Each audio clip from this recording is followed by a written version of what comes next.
Olá, sejam muito bem-vindos ao programa Capital Natural.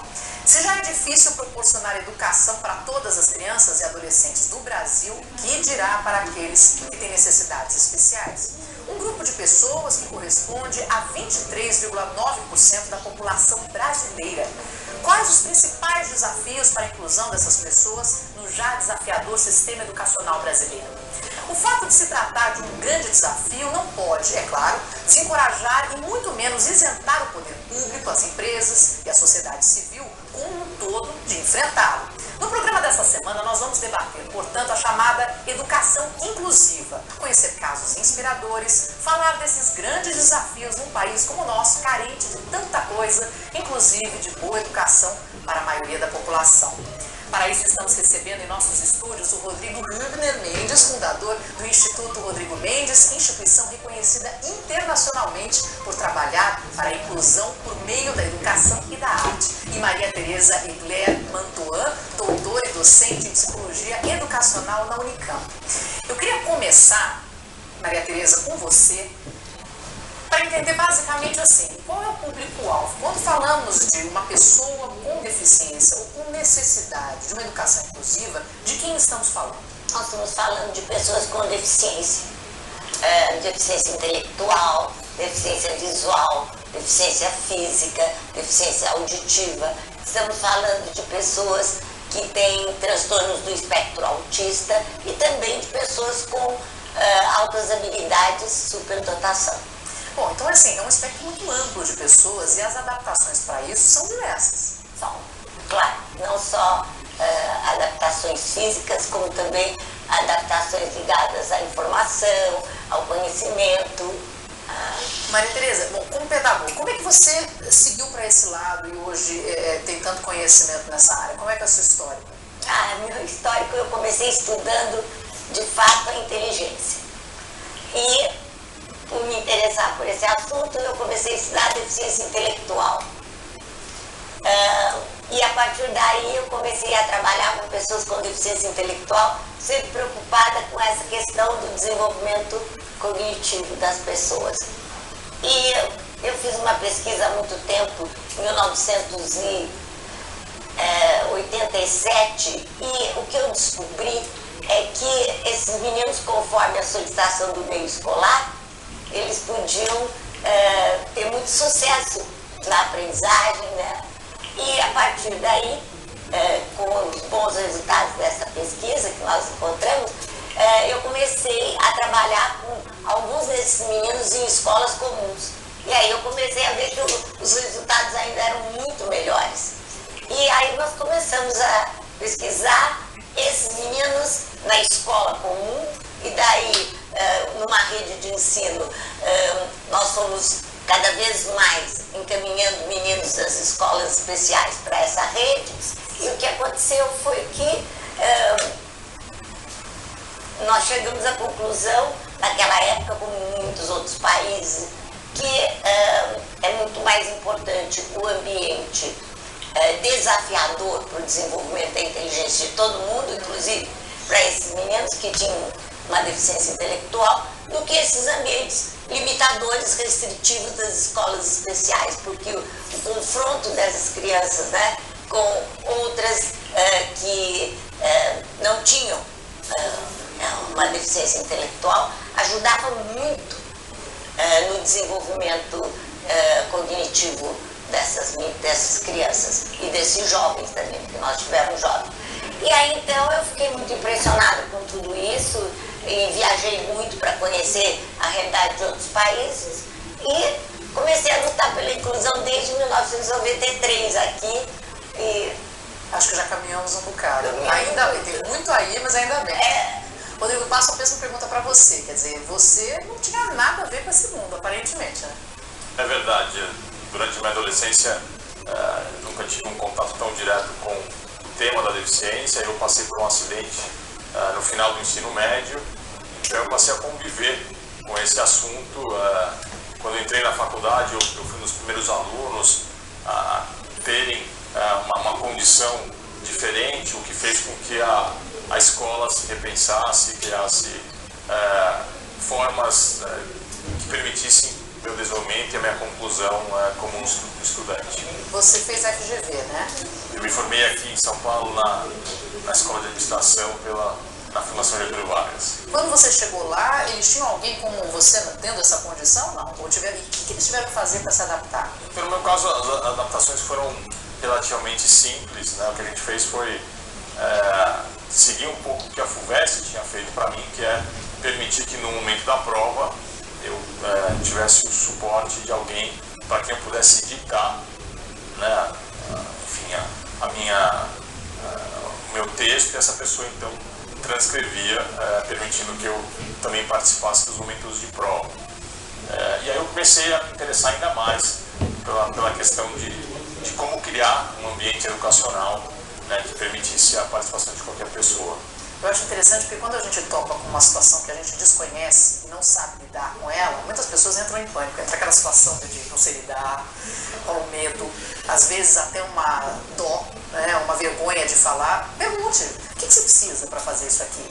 Não é um caminho? Pergunta para você, ó, tá bom, o que você precisa para fazer isso aqui? Olha, eu preciso de uma rampa, eu preciso de um apoio, eu preciso que alguém aqui eu faça a pergunta e você escreve para mim. E não é nada difícil, nesse caso não é, quer dizer, falta um pouco disso, das pessoas sequer ouvirem a pessoa que tem a deficiência.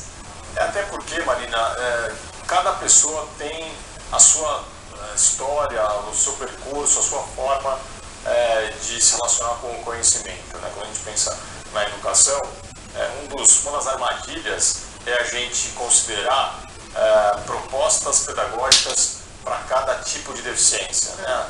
Na verdade, a gente tem que entender quais são as potencialidades, quais são as formas pela qual a pessoa se desenvolve, e com isso criar estratégias que sejam pensadas para aquela pessoa e não para a deficiência.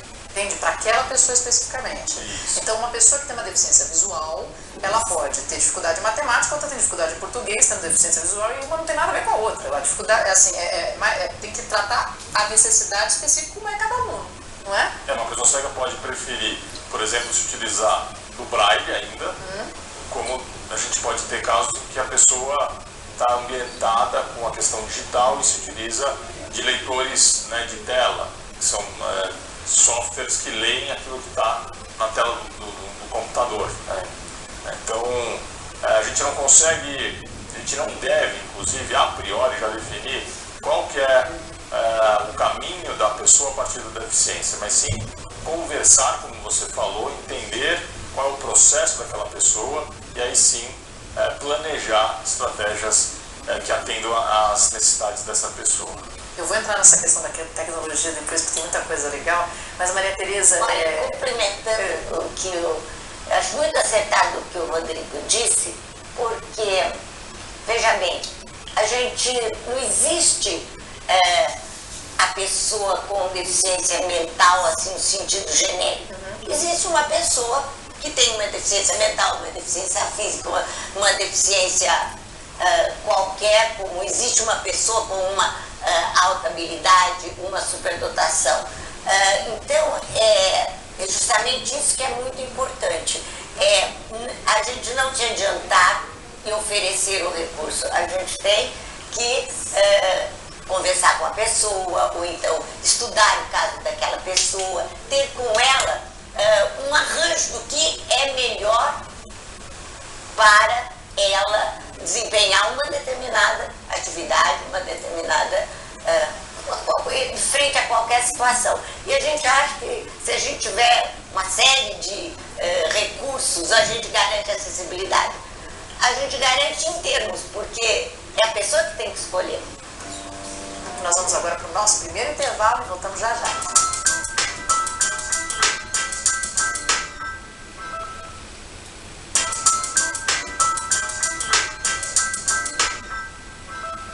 Olá, estamos de volta com o programa Capital Natural, que hoje debate as conquistas e desafios da educação inclusiva. Estamos conversando com Rodrigo Hübner Mendes, fundador do Instituto Rodrigo Mendes, e Maria Tereza Egler Mantuan, doutora em Psicologia Educacional pela Unicamp. A educação comum, escolas particulares e públicas, é padronizado, né? Por isso que é problemático isso. Exatamente. Temos que fazer isso, desse jeito, todo mundo tem que chegar aqui nessa velocidade. Tem 45 minutos para eu passar essa aula. Então, se eu não passar essa aula, óbvio que ele aprende.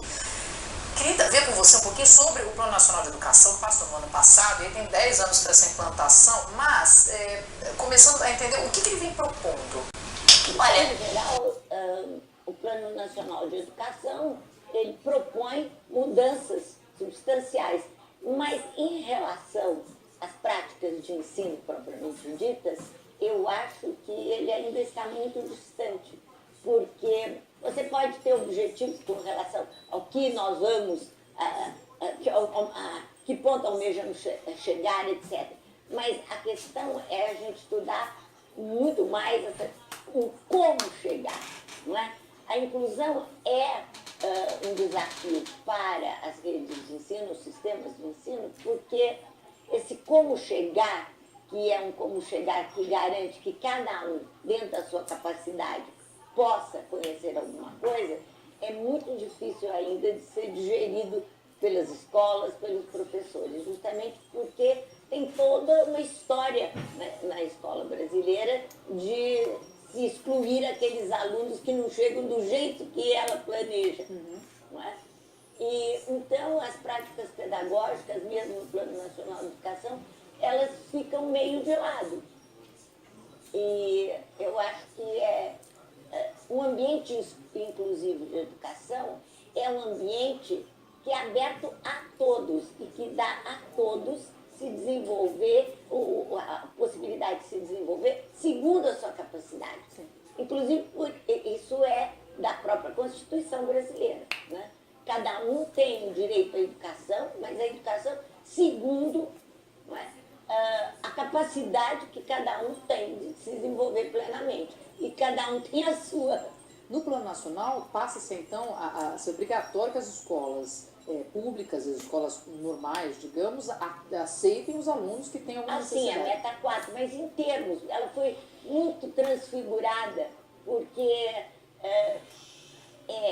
não são todos os alunos, mas preferencialmente os alunos devem estar na escola comum. Isso abre oportunidade de muitos alunos continuarem nas escolas comuns, especiais. Mas aí então eu vou entrar com você, por exemplo. De verdade, Rodrigo, na sua adolescência, você sofreu bullying? Sofri, como todos os meus Todos colegas. os colegas. E eu acho que a gente está falando de um aspecto que é fundamental para que as pessoas entendam o conceito da educação inclusiva, que é a questão da gente questionar e se desprender do modelo atualmente predominante nas escolas. Então, como você falou, a aula tem 45 minutos, né, por exemplo, e se espera que todos aprendam no mesmo ritmo, no mesmo tempo, na mesma velocidade, da mesma forma. Então, essa visão de educação ela é quase que incompatível com a ideia da gente permitir que todos aprendam, com a ideia de que todos têm direito à educação e todos podem se desenvolver. E acho que um primeiro passo é a gente pensar num modelo de escola onde essas regras não sejam mais direcionadoras da rotina, ou seja, o professor, ao invés de ele pensar num plano de aula homogêneo, onde ele se coloca no papel de detentor do conhecimento e transfere esse conhecimento, ele passa a planejar considerando as particularidades de cada estudante. E com isso, ele respeita a forma com que cada um aprende.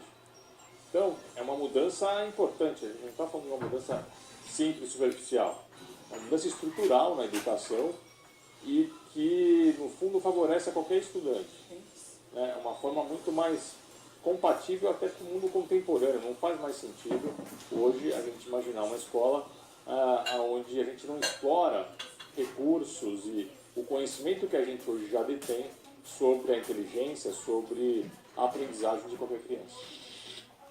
A primeira dificuldade que alguém como eu tem é que as pessoas demoram muito para te dar nomes, demoram muito para te dizer essa é uma criança com paralisia cerebral. Elas dizem, olha, teve aqui uma sequela, mas não se preocupe, não é importante, é mínimo, não se preocupe, não se preocupe. Então, E isso não se preocupe, quer dizer, não faça nada. A primeira pessoa que nos colocou realidade foi a Teresita, na teatro. Ela deu um presente pra gente, que era um livrão amarelo, assim, que se chamava Como Manipular Crianças com Paralisia Cerebral. A gente abriu o livro e fechou. O livro ficou guardado, acho que umas boas semanas, até que a gente falou, opa, pera lá, deixa eu olhar.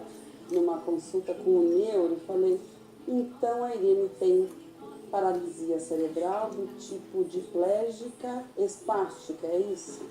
E ele falou, mas você está querendo rótulos? O que você vai fazer com esses rótulos? Eu falei, não estou querendo rótulos, eu estou querendo orientação.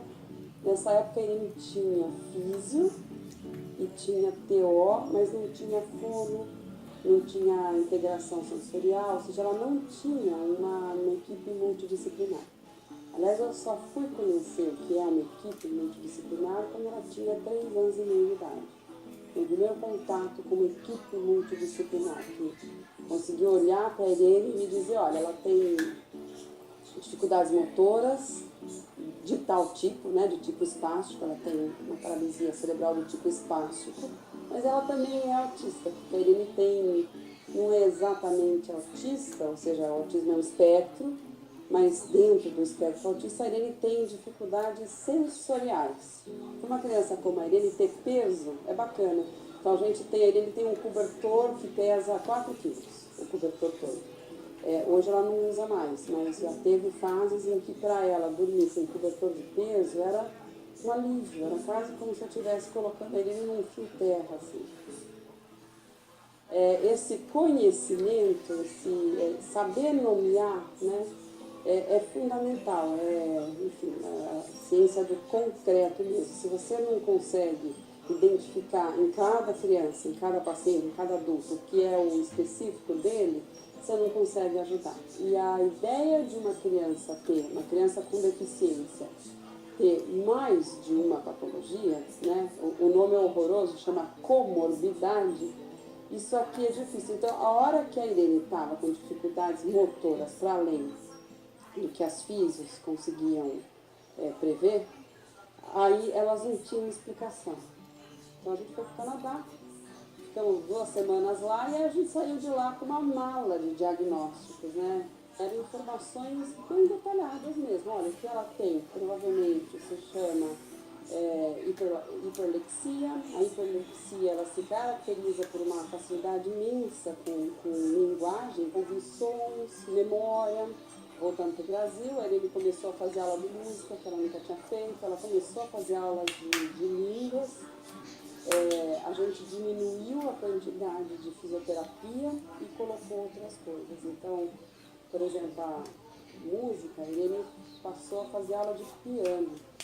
Resumindo, essa primeira fase aí que a gente teve com a Irene, ela durou 3 anos e meio e ela foi uma fase de busca de conhecimento nosso. Então, acho que tem uma família que tem uma criança com qualquer deficiência, ela tem uma barreira a romper, que é o tabu. Deficiência no Brasil é tabu. Como romper esse tabu é você apresentando as coisas como elas são, né? Dando os nomes que as coisas têm e ensinando as pessoas que não é isso que limita, né? Não é porque você diz paralisia do tipo espástica, não é isso que limita a Irene. Saber isso me ajuda a desenvolver a Irene. A gente vai continuar conversando, voltamos já já.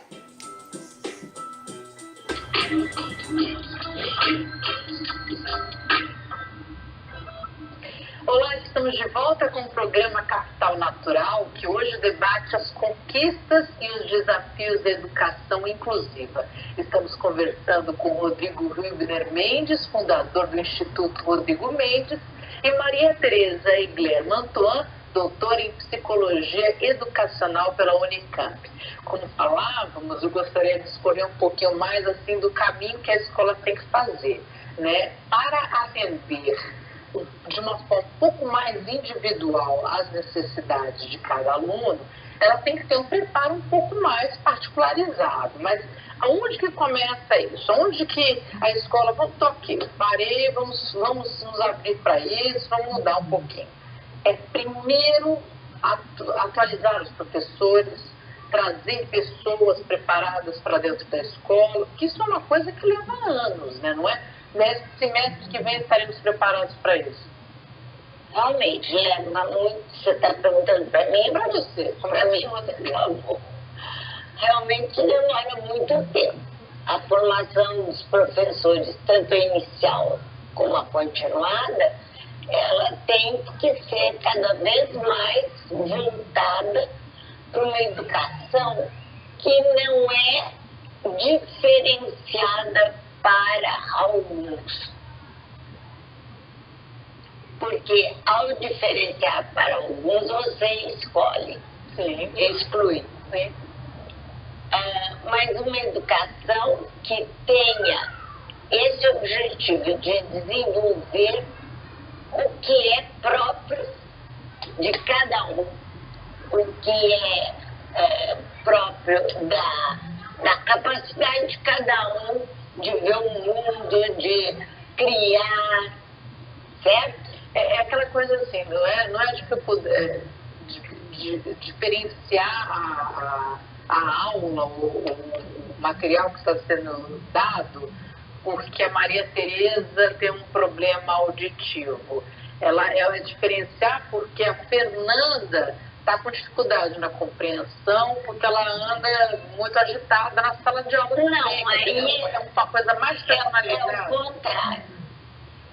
Não, isso que eu estou pensando assim, é personalizado para todos, quer dizer, para a criança que está fazendo bagunça, para a criança que tem... Não é personalizado para todos, é igual para todos, mas aguardando a personalização do ensino, da aprendizagem de cada um. Mas aí então, é o contrário. Se a pessoa me entrega e eu percebo que ela está com dificuldades, eu tenho que automaticamente atualizar minha forma de Não, eu tenho que deixar com que ela me responda, tá? Incluir a resposta dela nas respostas diferentes das demais. Me dá um exemplo, pai. Por exemplo, eu estou ensinando soma.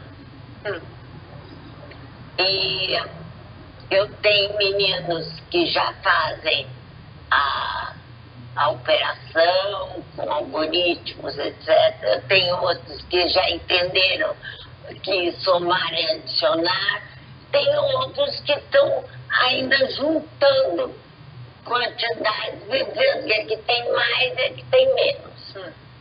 Todas as ideias, elas têm a ver com soma. Sim. Se eu estabeleço que para aquele menino que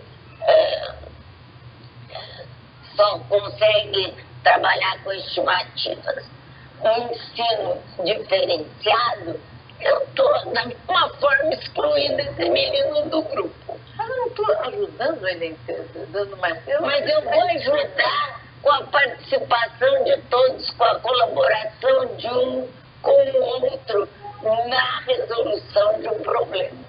Acho que uma informação importante é que a gente não deve diferenciar o conteúdo que vai ser dado, ou seja, todos têm direito àquele conteúdo. Agora, a forma com que cada um vai chegar, vai se relacionar, vai construir o conhecimento é particular. E aí sim, o professor... Você explicou melhor do que eu. Não, imagina. No fundo é isso, né? A gente não deve limitar o conteúdo em virtude de uma particularidade. Sim. Não digo limitar, é pensar uma forma de fazer com que aquilo fique mais compreensível, mais lúdico. Sim, o caminho... O caminho, né? De como fazer aquele mesmo conteúdo chegar para aquela pessoa. Ele pode ser diferente para cada pessoa do grupo. Mas aí seria um absurdo. Você já imaginou, você tem 40 alunos, você vai pensar em 40 caminhos diferentes. Isso não é escola, isso é aula particular. Não, essa foi a minha dúvida. E por isso que os professores ficam com medo da inclusão. De dificuldades diferentes. Estou falando assim, a pessoa que é ótima em português, geografia e história, normalmente não é sensacional em matemática, física e tudo mais, naturalmente. Então você tem, a pessoa vai pedir uma tarefa a mais, vai fazer uma aula particular em casa para poder conseguir absorver isso de uma forma melhor e passar lá para a sua média, porque tem gente que tem essa dificuldade. Enfim, todo aluno tem uma particularidade, né? Não é todo mundo bom em tudo. Mas, então, mesmo assim, eu achei que os professores pudessem, de repente, se dedicar mais a cada necessidade de cada aluno. Mas olha, o professor de educação especial, por exemplo, não se dedica a ensinar conteúdos curriculares. Não. O professor de educação especial, ele vai buscar recursos que façam com que esse aluno tenha condição de assistir melhor às aulas. Se ele não escuta, ele tem que ter um aparelho. Se ele é surdo, ele tem que ter um intérprete, tem que ter um instrutor de Libras. A escola toda tem que ter isso, os colegas têm que aprender, a professora, uma educação bilíngue. Se ele tem uma dificuldade motora, ele tem que ter quem não fala, por exemplo, ele pode usar uma tecnologia para aumentar a possibilidade de comunicação. Mas veja bem, tudo isso não tem a ver com aprendizado, tem a ver com recurso. A educação especial não substitui mais a educação comum, oferecendo aos alunos com deficiência, por exemplo, conteúdos limitados, restritivos, conteúdos que são curriculares. A educação especial trabalha de forma complementar, ensinando esses alunos a usar esses recursos, pesquisando quais seriam os recursos que seriam melhores junto com ele, não é claro, sempre, para que ele pudesse ter a maior autonomia e independência possível numa sala de aula. Agora, do ponto de vista do ensino, das disciplinas, tudo isso, seria uma coisa mais absurda você pensar em inclusão trabalhando com um grupo de uma determinada maneira contra um grupo de outra determinada maneira. Então, o que se tem é o entendimento de cada um na sua diferença. Ele vai conseguir aprender um dado conteúdo segundo a sua capacidade e vai poder contribuir para a formação do outro, etc., expondo, mostrando esse conteúdo. Mas isso não assegura que todo mundo vai chegar no fim do ano, na metade do ano, etc., sabendo as mesmas coisas, tendo as mesmas notas, ou então segurando uma média para essa sala. Esse é o grande problema da escola, porque ela quer exatamente forçar uma situação que é impossível de ser alcançada. Por exemplo, as pessoas que se dedicam ao estudo da inteligência, nós sabemos que a inteligência, ela se desenvolve a partir dos desafios, sim. Mas nem todas as pessoas são capazes de responder a esse desafio com todas as possibilidades possíveis que ele nos apresenta. Mas ela tem sempre uma possibilidade de resposta se a ela for oferecido esse desafio sem limitações de qualquer natureza. Então, você precisa, acima de tudo, planejar aulas muito interessantes para todos e deixar com que as crianças respondam do modo como elas entenderam, troquem entre si com o professor essas informações, essas respostas e nunca obriguem essas crianças a reproduzirem a melhor resposta. Porque a melhor resposta é sempre a resposta que o aluno consegue dar.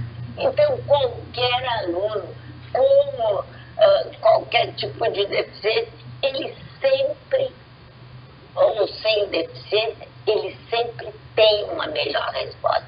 E se essa melhor resposta for considerada, ele é sempre um aluno que progride. Agora, se ele tiver que reproduzir uma resposta que é definida como a melhor, ele pode até, decorando, mas isso não significa desenvolvimento, isso não significa avanço. Então, a inclusão dá essa perspectiva de que todo mundo consegue avançar na medida da sua capacidade, principalmente se essa capacidade for reconhecida pelo professor, pelos colegas, e mais do que reconhecida, ela for considerada como algo que é verdadeiro e que significa alguma coisa no desenvolvimento dela.